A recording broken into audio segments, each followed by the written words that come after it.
Hello students, today I am going to discuss chapter number 1 gravitation from science 1. Initially I am going to conduct some revision of this chapter and then I am going to discuss few multiple choice questions which will help you in your CET examination. First, I am going to discuss about Kepler's laws. Kepler has given three important laws. We are going to see one by one.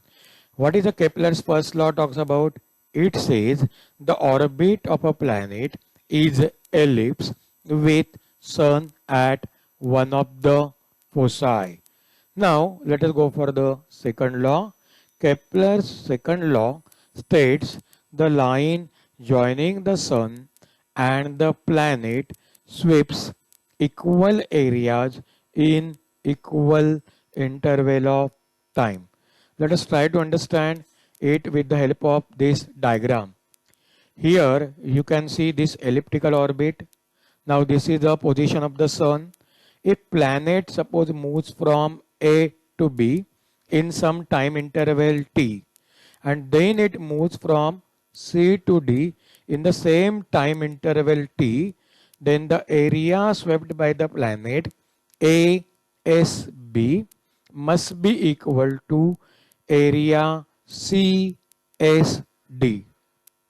Now let us go for the third law. What this third law says? The square of its period of revolution around the sun is directly proportional to cube of the mean distance of the planet from the sun.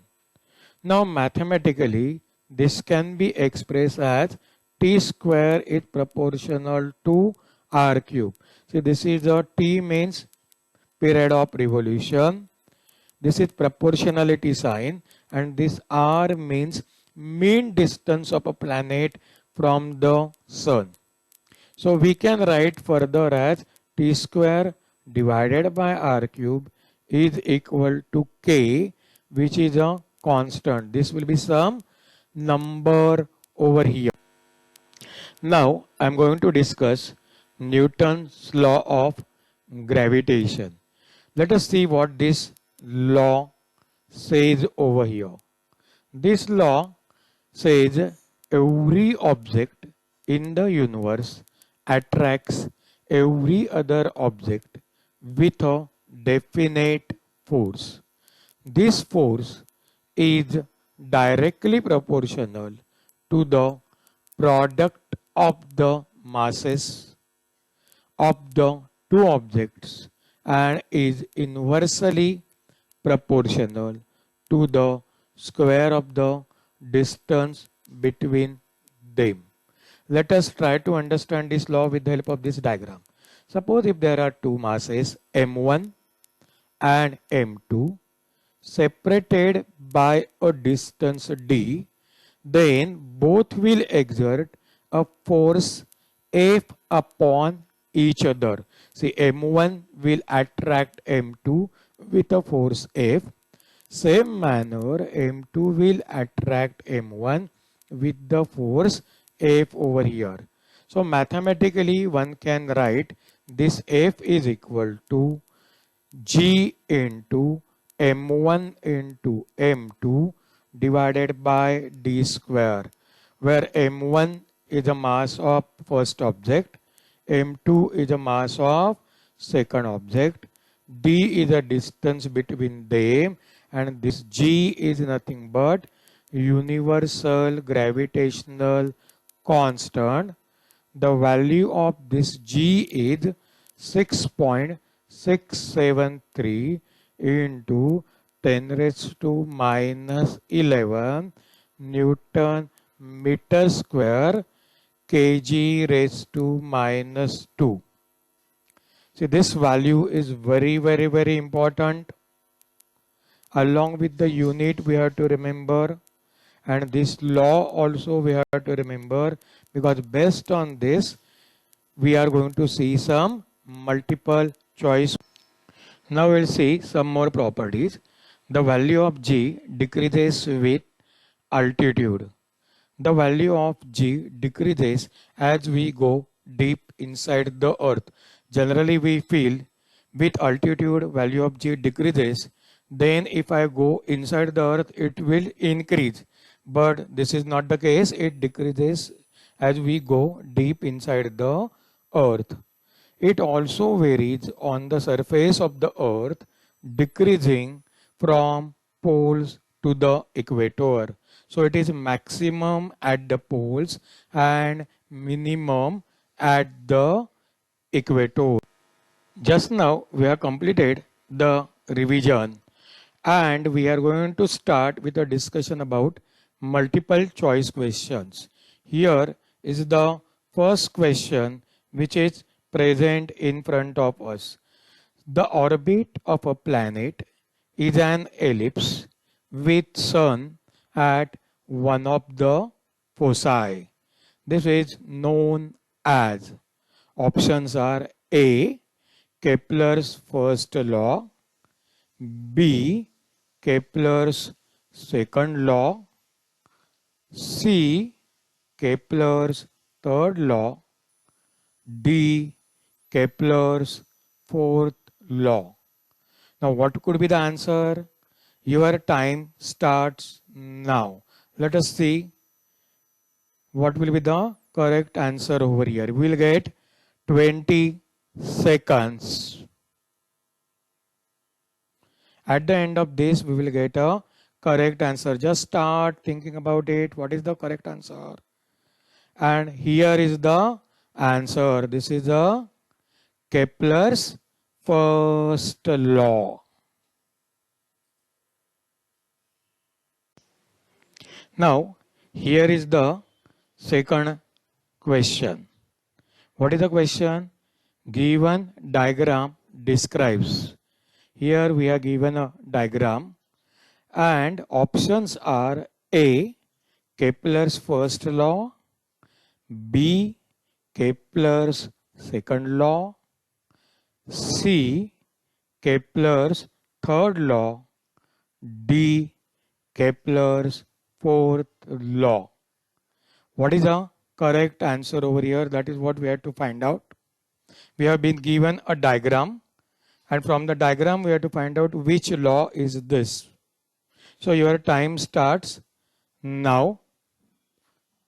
Just start thinking about it, find out what is the answer.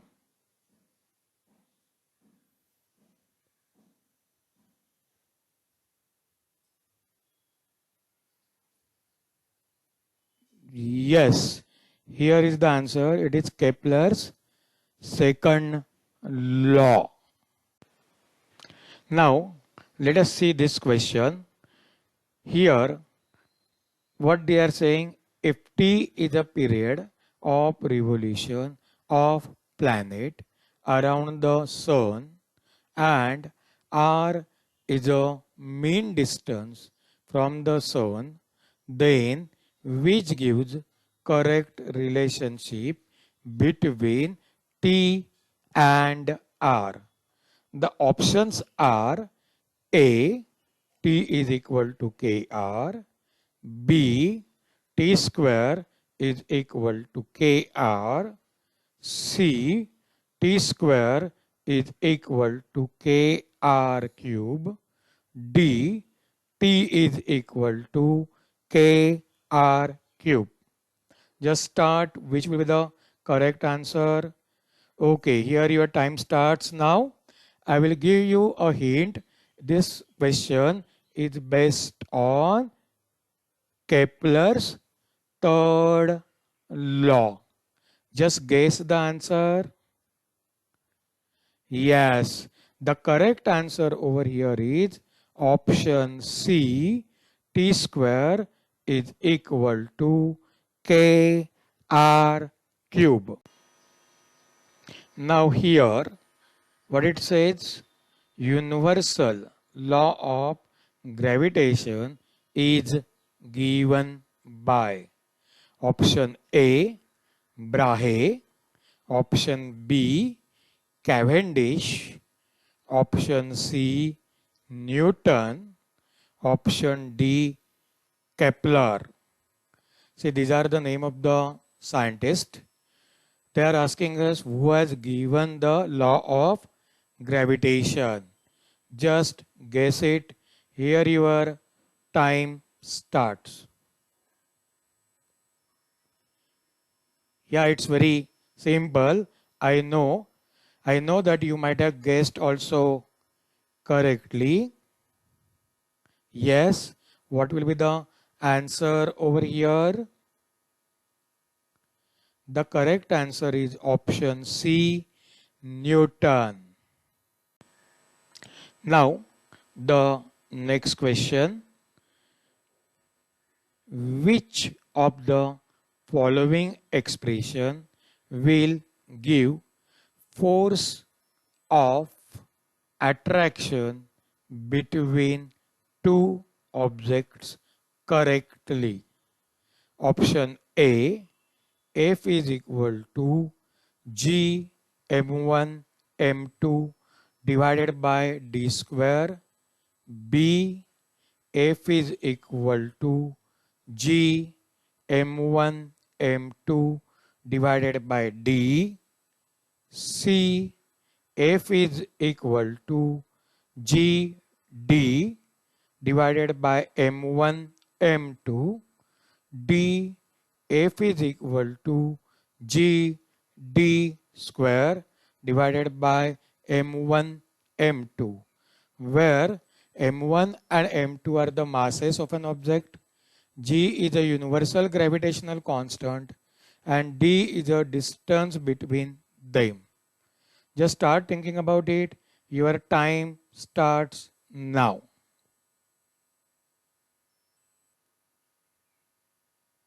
This question is based on Newton's law of gravitation. Just see what is the correct answer. Here is the answer. Option A, F is equal to G m1 m2 divided by d square.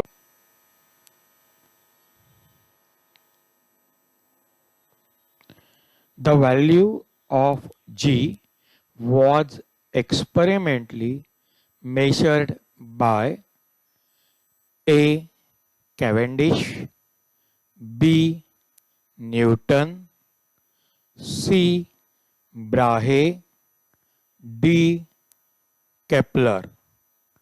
Your time starts now. So try to understand. The universal law of gravitation was given by Newton, but the value of universal gravitational constant was given by some another scientist. Here is the correct answer, A, Cavendish. Here is the next question. SI unit of G is. Options are A, Newton meter square, kg raised to minus 2. Option B, Newton meter, kg raised to minus 2. Option C, Newton meter kg. Option D, Newton meter raised to minus 2 kg. Your time starts now. Value of G as well as its SI unit is very important from exam point of view. So one has to remember it. Now here is the correct answer. The correct answer is A, Newton meter square kg raised to minus 2. The value of G in SI unit is, options are A, 6.673 into 10 raised to minus 11 Newton meter square kg raised to minus 2, B 6.673 into 10 raised to 11 Newton meter square kg raised to minus 2, C 6.673 into 10 raised to minus 1 Newton meter square kg raised to minus 2, D 6.673 into 10 raised to minus 5 Newton meter square kg raised to minus 2. Your time starts now.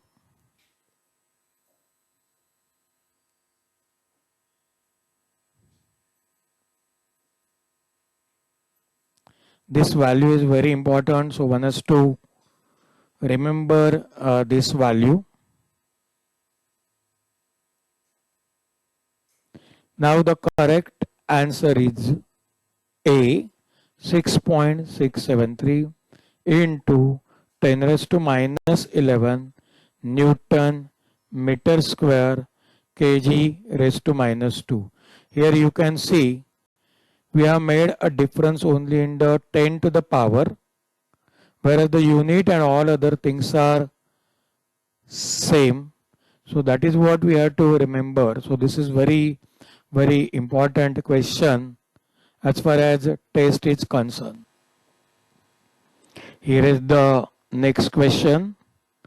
Centripetal force acting on an object performing circular motion depends on A. Mass of the object, B. Speed of an object, C. Radius of a circle, D. All above. Your time starts now.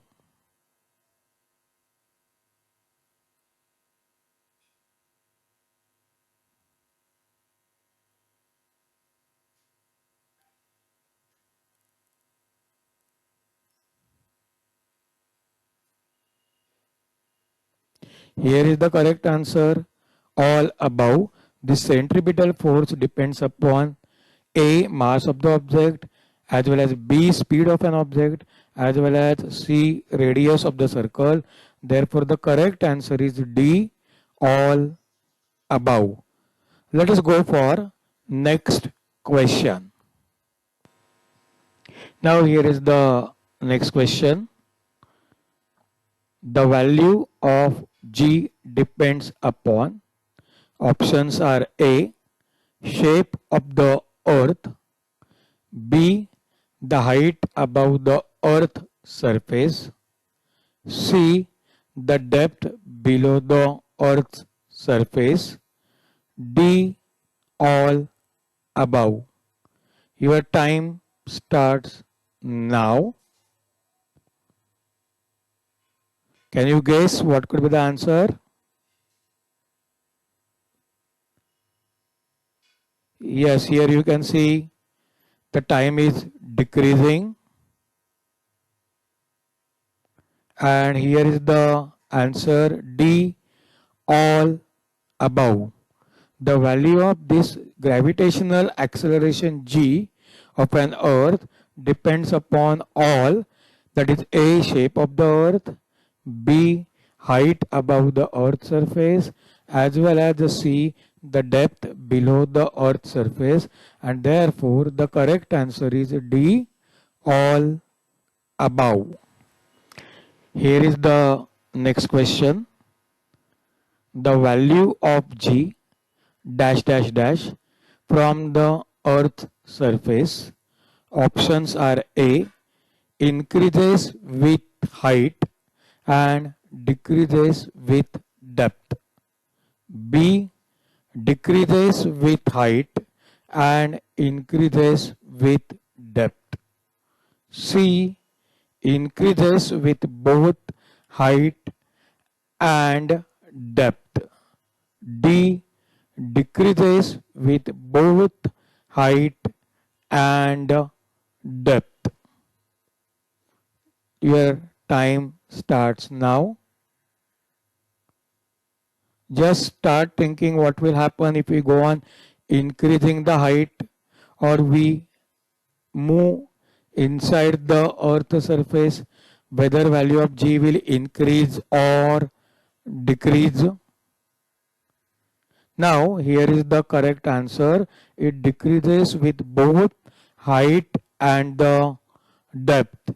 As we move away from the earth surface, value of g goes on decreasing, and as we move inside the earth surface, value of g also goes on decreasing.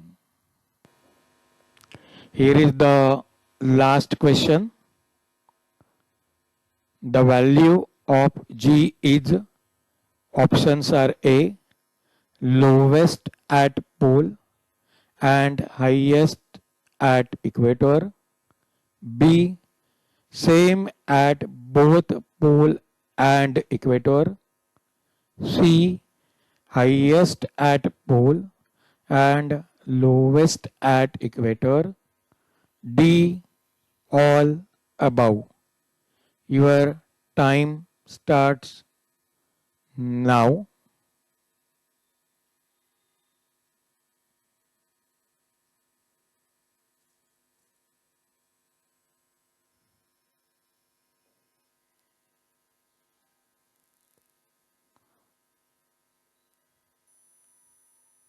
Here is the correct answer. It is highest at pole and lowest at the equator. This is because due to the rotation, Earth is not perfect sphere. It is slightly elongated at the equator than the pole, and therefore value of g at the pole is slightly higher than at the equator. I think whatever information I have given it to you and the revision which I have carried out will be useful to you from your CET preparation point of view. If you like this information, then do not forget to subscribe my channel and click on bell icon so that you will get such a useful information on daily basis. Thank you and goodbye.